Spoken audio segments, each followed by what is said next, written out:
ازيكم يا رجاله؟ عاملين ايه يا عم انت؟ كمل كمل. طيب بص يا لا صاحبي، حول. في خبرين احلى من بعض. اخيرا يانيك فيريرا غار في داهيه. قسما بالله انت مش فاهم انا الخبر ده قد ايه مفرحني وقد ايه. يا جماعه انا بكره عايز اتفرج على الزمالك يا جدعان، اقسم بالله. بص يا باشا، تعالى بس اقول لك خبرين. الزمالك لما تعادل مع البنك الاهلي، انا ما طلعتش اتكلم. ما طلعتش اتكلم لانه اصل خلاص يعني فاهم. اصل انت بتعمل ايه؟ اصل انت فاهم حاجه؟ انت بتتكلم في مدرب دونجا وناصر ماهر من بعد غياب مثلا من اول السيزون احسن ماتش عملوه، فتتفاجئ ان المدرب اما طلع دونجا وناصر ماهر. فانت مستني منه ايه؟ الكلام ده طبعا لما طلعت قلته بعد ماتش المقاولين وبعد ماتش وادي دجله لما خسرنا.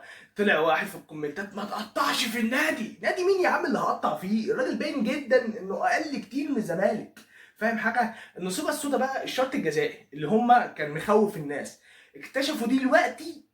اللي هو المستشار القانوني بتاع النادي اكتشف انه لا، خدوا بالكم، ده الشرط الجزائي مش ال 55,000 كلهم، لا ده الشرط الجزائي عقد يانيك فيريرا بس اللي هم ال 22,000.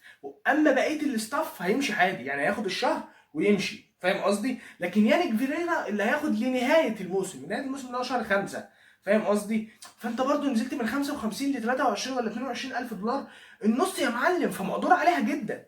هو السؤال، كان فين المستشار القانوني ده؟ يعني كان فين لجنه الكره اللي اكتشفت ده من ماتش دجله، من ماتش الاهلي؟ انتوا فاهمين حاجه؟ وخدوا بالكم ده السبب الرئيسي في رحيل يانيك فيريرا، يعني طبعا الجماهير دي. فانا فرحت جدا انه اخيرا بعد الماتش كلام نوجات ان يانيك فيريرا هيمشي، ان مش عارف انت ازاي، والجماهير طبعا زي ما عليه زومه. اخيرا يا جدعان، اخيرا مشى. فلما الراجل مشى، طب مين البديل؟ شوف بقى النصيب. كابتن احمد عبد الرؤوف كان شغال اصلا في نادي، جاي مدير كوره فاستقال، فالراجل جه كمساعد يانيك فيريرا عشان الدنيا سايحه معاه طبعا. يشاء القدر ان كابتن احمد عبد الرؤوف يبقى هو المدير الفني المؤقت بين قوسين لحد ماتش السوبر. يعني ايه؟ يعني كده كده ما تستناش مدير فني، يعني تبقى انت بتهزر وبتحلم لو مستني انت مدير فني يدير لك ماتش السوبر، ماتش بيراميدز او ماتش الاهلي. هو خلاص الراجل. تقول لي طب كابتن احمد عبد الرؤوف ايه ابرز محطاته التدريبيه؟ اقول لك احنا شفناه الموسم اللي فات مع نادي غزل المحله. بالمناسبه كان بيلعب كره هجوميه جدا. هل هيقدر يطبق الكره دي؟ ابقى انا راجل برضو بشتغلك وبشتغل نفسي لو قلت لك ان الراجل ده هيقدر يعمل حاجه مع الفرقه. هو هيشتغل معاهم نفسي بس.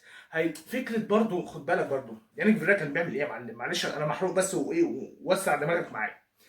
يعني فيرا كان بيعمل ايه؟ كان بيعمل حاجه حلوه قوي قوي معانا. كان بيلعب بشيكو بنزا اللي ما بيعرفش يدافع، بعدين الدباغ اللي ما بيعرفش يدافع، بنصر مهنا اللي ما بيعرفش يدافع، بعبد الله السعيد اللي ما بيعرفش يدافع، باخوان الفينا بيزيرا ما بيعرفش يدافع. دول كام؟ خمسه. سادسهم كان دونجا. حلو الكلام. السته دول خمسه منهم واقفين تحت الكوره زي قلتهم، ما بستفيدش بيهم. يعني الخمسه دول امتى يبانوا؟ لما تضغط ضغط عالي فالرجاله دي تقرب من الجون، فتبدا تخلق لاخوان بيزيرا مواقف واحد على واحد وواحد على اتنين، فيبان لك قد ايه هو لعيب جامد. نفس الكلام لشيكوبانزا مع اني اشك يعني. نفس الكلام لعداد الدباغ. بتكلم جد والله. هو ده انت هتبان خطوره الزمالك لما تخش، لما من الاخر تضغط الفرق. طب هل ده كان بيحصل؟ لا، اللي كان بيحصل ان فيرا بيلعب من اول الدوري 12 جوله يا راجل، مع كل حاجه 12 جوله بيلعب باسلوب عقيم، واقف تحت الكوره مع فرقه مش عارفه تدافع اصلا. يعني لما تطلب من عبد الله السعيد انه يدافع، وناصر منسي انه يدافع، ناصر ماهر انه يدافع، وعدي الدباغ وشيكو بانزا واخوان الفينا، الخمسه ما بيعرفوش يلتحموا اصلا. فبالتالي هو الشكل انا واقف تحت الكوره، لكن اي واحد بينقل عليا جملتين بيروح يفشخني، انا اسف في الجمله يعني. فاهم قصدي؟ وعشان كده كنت بتلاقي الزمالك دايما بيلعب على اي حد ميديم بلوك من عند نص الملعب واقف يدافع. انا الكوره دي كانت خانقانه يا جماعه. طب كابتن احمد عبد الرؤوف، هنا السؤال بقى. انا راجل عندي مشاكل في الفلوس، راجل عندي مشاكل في اللعيبه، اصلا داخل عليا يناير، مشكله ارض 6 اكتوبر، ما معيش فلوس اعترف. فاهم قصدي؟ داخل على ماتش الجيش، انا ليه اصرح كده من البدايه ان كابتن احمد عبد الرؤوف لو عمل ايه هو كده كده مدير فني مؤقت؟ انا دي بالنسبه لي ما فهمتهاش. يعني الراجل جاي معاك هيبدا ماتش، طب ما حفزه يا عم، اديله امل حتى لو كذاب، زي فكره عماد النحاس مع الاهلي ان هو كمل اخر 6 ماتشات السيزون اللي فات، فاكسب يا عم معانا الدوري وتبقى انت بطل الدوري. فالراجل خد حافز، فاللعيبه خدت حافز، فبدانا نلعب. قامت جايه اداره الاهلي هوب ماشيه او مرجعه عماد النحاس، جابت ريبيرو ابدا من جديد، فالنتيجه انه اتفشخوا في كاس العالم. هي دي الفكره، القرار غلط. فانا ليه ما اديش الحافز لكابتن احمد عبد الرؤوف ده؟ اقول له بالمناسبه والله والله والله ايا كان هو كده عنده فكر جامد جدا عن يانيك فيريرا. ليه بقى؟ انا شفته مع المحله. راجل بيلعب كره هجوميه جدا ما بيخافش. لك ان تتخيل انه خسر 5-2 من الاهلي، بس بتتفرج على الماتش المحله كان ند ماسك كوره عمال يهاجم فاتح اطرافه. انا بكلمك في الفتره الاهلي اصلا فيها كان بيكسب اي حد وفايق، فاهم الفكره؟ مش زي دلوقتي اي حد بيديله على دماغه. دي حاجه. الحاجه الثانيه، انت داخل على ماتش طلائع الجيش بكره ان شاء الله الساعه 5. حلو الكلام. ملعب صعب. انا ماتشات الساعه 5 دي بتقفلني من الحياه، يعني انا اكتر حاجه مضايقاني في الماتش انه الساعه 5. فاهم؟ مدير فني انا مع بص، بكره اللي هيكسب اللعيبه مش احمد عبد الرؤوف. الراجل اصلا ماسك النهارده يا جماعه. يعني يانيك فيري اخر تمرينه ليه كانت امبارح لما اتبلغ رسميا ان انت خلاص بره النادي، فاهم قصدي؟ فانت بتتكلم ان احمد عبد الرؤوف اكيد ما لحقش يمرن اللعيبه ولا يقول لهم اي حاجه. فهو الراجل يا دوبك هيعمل المحاضره، يا دوبك هيحط التشكيله البيزك خالص، اكيد هتبقى التشكيله اللي فاتت هي مش هيلعب فيها. وسيب اللعب للعيبه بقى، يعني سيب الملعب بقى ورونا. يعني هل فعلا انتوا اللعيبه ملط، انا اسف، ولا الراجل هو اللي كان خانقكم؟ فاهم قصدي؟ بس ده بالنسبه لي ماتش بكره بتاع طلائع الجيش. هيبدا شغله يبان امتى؟ ممكن على ماتش الاهلي لو انا صعدت النهائي، ولو انه ماتش بيراميدز برضه يعني الراجل لو خسروا انا ما اعرفش اتكلم معاه يوم الخميس الجاي، فاهم قصدي؟ بس لكن خلينا في ماتش الطلائع بكره. تعالى بقى ننقل على الاهلي. الاهلي نفس الخازوق اللي الاداره لبسته لعماد النحاس وموضوع ريبيرو، جت لبسته الياس تورب اخوه. نفس الخازوق ما يقلش دباره. يعني تقول لي ازاي؟ اقول لك تضحكش عليه. انا ما بضحكش، انت اللي بتضحك.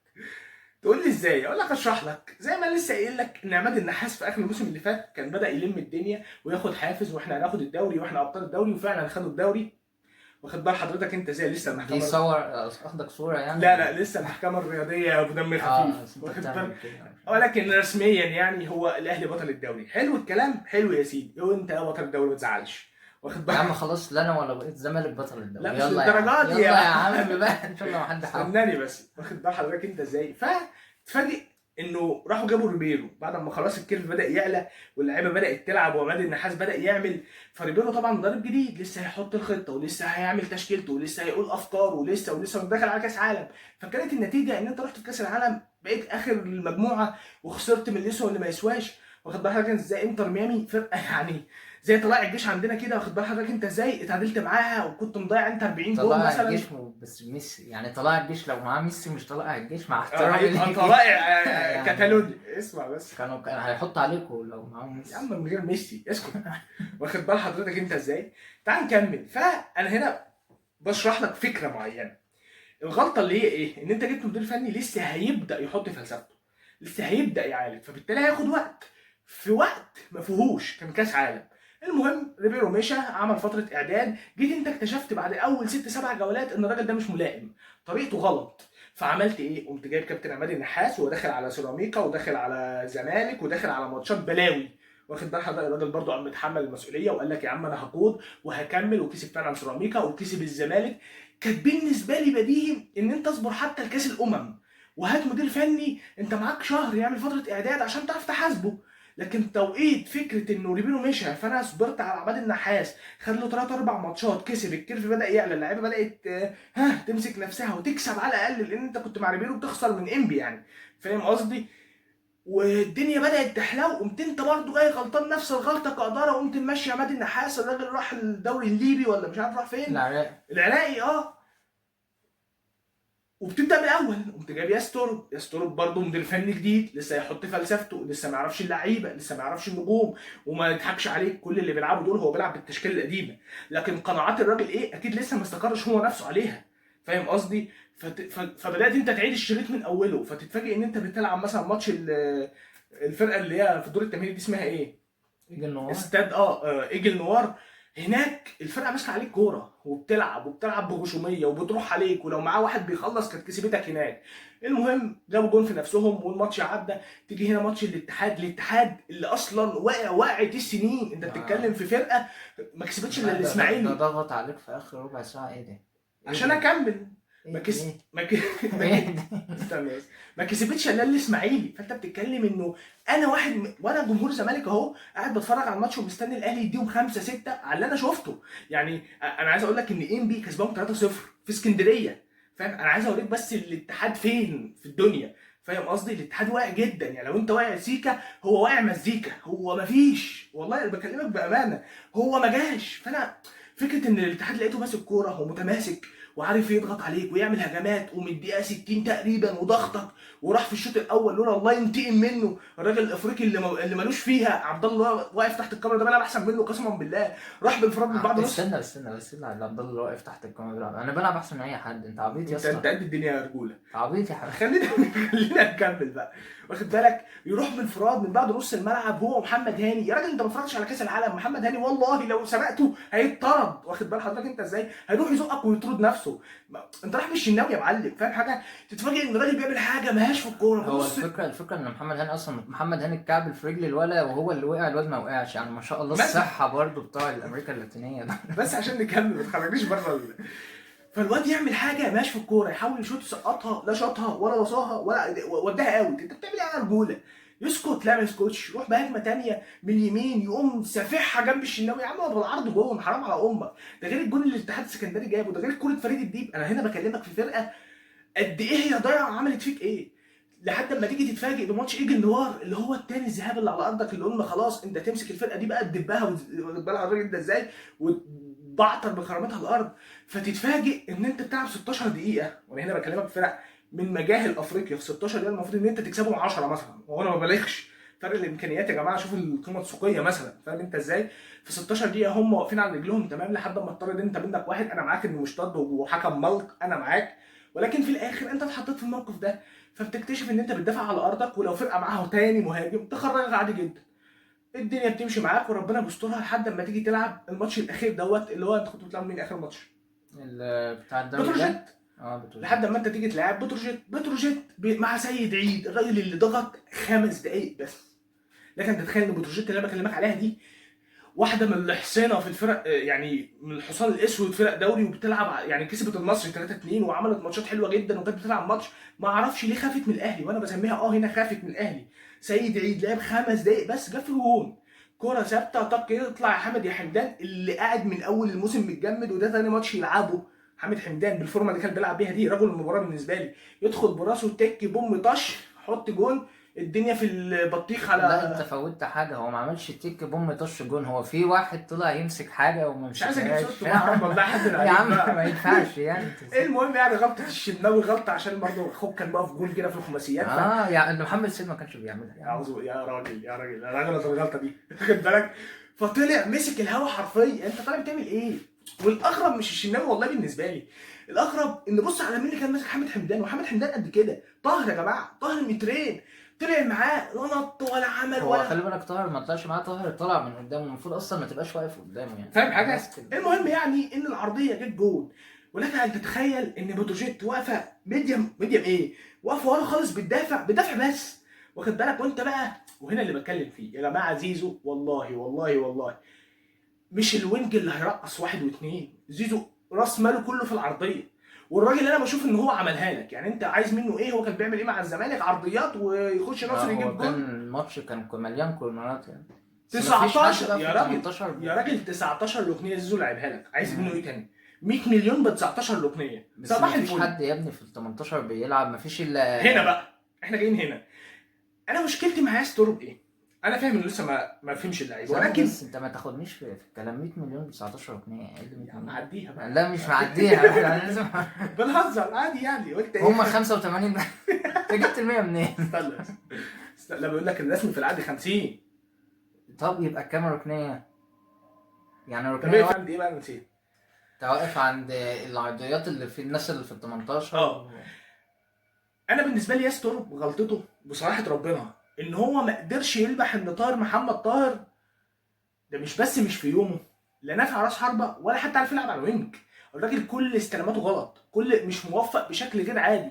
فانا كانت بالنسبه لي مش عيب على المدرب انه في الدقيقه 30 35 غير الراجل مش فايق، الراجل مش يعني الراجل ما غيروش يا جماعه الا في الشوط الثاني مع اول دقيقه لما خلاص الكره اتقطعت وهوب لوب كل سنه وانت طيب كانت 2-0. فاهم حاجه؟ فانا بالنسبه لي ان ياستر دي الحاجه اللي تؤخذ عليه. لكن انت برضو السؤال بقى هنا نرجع لفكره الغلطه بتاعت الاداره. انت مشيت عماد النحاس والراجل لسه بيكون فكرته، حلو الكلام، ما اقدرش احكم عليه قبل 6-7 ماتشات، وانت داخل على ماتش المصري بكره. حلو يا عم اللورد، هل لو خسر من مصر انا اقدر احاسبه؟ يعني هل هيبقى الحل ان ياستر بيمشي؟ لا طبعا. صح الكلام؟ بلاش. لو راح خسر من سيراميكا الساعه 4:15 يوم الخميس هل تقدر تحاسبه؟ لا برضه، لان انت شايف ان في رعونه من اللعيبه، يعني انت مش شايف مشكله لا انا ماليش، لا استنى معنا. لا انا يعني بس هم. انا بكلمك في نقطه، انا ماليش دعوه باللعيبه دلوقتي جايين لها، احنا جايين للعيبه ولاعيبه الزمالك جايين لهم دلوقتي، احنا نهزر واخد بالك. انا بتكلم في نقطه فكره ان انت غيرت، فانت جايب واحد لسه هيشتغل قدامه شهرين ثلاثه، فما تحاسبوش، هتحاسبه على ايه؟ وجايبه في وقت بيلعب بتروجيت، بيلعب المصري، داخل على سيراميكا في زمالك او بيراميدز. ما خلي بالك برضه، انت رفضت تجيب في الفترات بتاعه التوقف الدولي. بالظبط قلت كده. لا لازم نستنى. ما هي دي النقطه. طب ما كنت تستنى لاخر يا الموسم معلم بقى. امال انا بشرح في ايه؟ انا بقول لك كان اولى عماد النحاس بقى، ما دام انت اتاخرت سيبه يكمل بقى. على الاقل الكاس الامم قدامك شهر، هات مدير فني يشتغل. انما انت جبته في وقت داخل على صوت. بلاش الاهلي اصلا بالمناسبه مش كسب، عنده فقدان ثقه يا جماعه، خليك صريح. الاهلي كسب ماتشين وهوبا مع عماد النحاس والدنيا، لكن اول ما تعادل مع بتروجيت ايه اللي حصل؟ الهجوم رجع تاني. طب والمشكله ان انت بتروجيت في مصري، وانت بتتكلم ان المصري بصراحه عامل فورمه. الزمالك كسب 3-0 بس كسبه بحماس لعيبه. انا مش مقتنع بانك فيرا من اول دقيقه. فانت ما تضمنش، خد بالك ان انت عندك بقى عمر الساعي، انا هفكرك عمر الساعي ده هيجيب في جون بكره. انت عندك صلاح محسن هيجيب في جون بكره، انت دفاعك مخرتق، واخد بالك. عندهم لا عمر صلاح محسن تقريبا ايقاف بسبب انذارات صلاح وميدو جابر مصاب، انا الاثنين مغيبين. حلو قوي. ميزه المصري بقى السنه دي ان عنده عمر القط، عنده حته وينج يا جماعه. مش معقول. مش القط ده في بيراميدز برضه؟ لا بس هم النونوه اتفقت. بالك عنده القط ده بيلعب وينج يا جماعه. لا ولا انا اسف، مش القط، القرموطي. انا بقول برضه انا هما الاثنين برضو عنده القرموطي ده وينج بيطلع قرمطه يعني والله العظيم. وينج يا جماعه زي ما بيقول شوالي، بياخد الكوره بيروح جريء، بيروح على الكوره هيجيب فيه جوان. بلاش القرموطي. عنده عمر الساعه على الحته الشمال، عنده المهاجم الافريقي ده بالمناسبه بديل صلاح محسن، ولا المهاجم التونسي. عنده 2 مهاجمين يا جماعه مش موجودين في الاهلي اصلا. ده غير خط النص، عنده لعيب زي عبد الرحيم دغموم، انت ناسيه ولا ايه؟ عنده كريم العراقي. يا جماعه فرقه المصري فرقه كويسه جدا، وفرقه لو عندها دوافع وهتلعب في برج العرب وعرفت تضغط الاهلي بدفاع الاهلي ده مش بعيد تكسب.